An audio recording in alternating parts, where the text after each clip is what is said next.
ఇన్ని రోజులు టీవీలో చూసా కదా, లైవ్గా చూస్తే చాలా అందంగా ఉన్నారండి. ఏంటో నా అందం గొప్పదా నీ కళ్ళు గొప్పదా నాకు అర్థం కావట్లేదు, కానీ విన్నటువంటి చెవులు మాత్రం గొప్పవి. మాట చాలా బాగుంది, థ్యాంక్ యూ. ముందు మన వాడికి ఇచ్చేద్దాం, నన్ను అదోలా చూస్తున్నాడు. పట్టుకో. నువ్వే మాట్లాడు. ఇదిగో ఇలా మైక్ మాట్లాడినప్పుడు ఇచ్చినప్పుడు మాట్లాడకుండా తిరిగి వచ్చిన వాళ్ళకి ఏం జరిగిందో తెలుసా? మళ్ళీ మైక్ వాళ్ళ దగ్గరికి రాలేదు. ఓకే సరే, నువ్వు మాట్లాడు. హలో ఎవ్రీవన్, కొంచెం భయంగా ఉంది. ఫస్ట్ మైక్ నాకే వచ్చింది. ఫస్ట్ మైక్ కాదు, ఇది సెకండ్ మైక్, ఇదే first mic.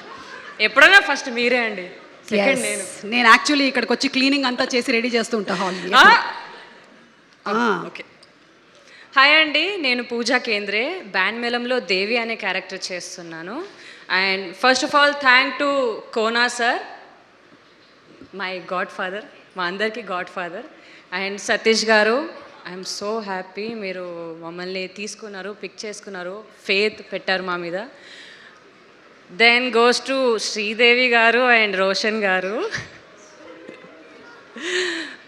I really loved it. నాకు అసలు I'm appreciating my self.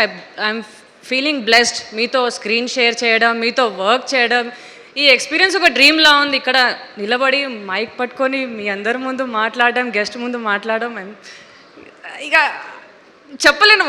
I'm speechless. And ఇదంతా ఇంకా చెప్పేసాను కదా, బ్యాండ్ మేళం గురించి చెప్పాలి.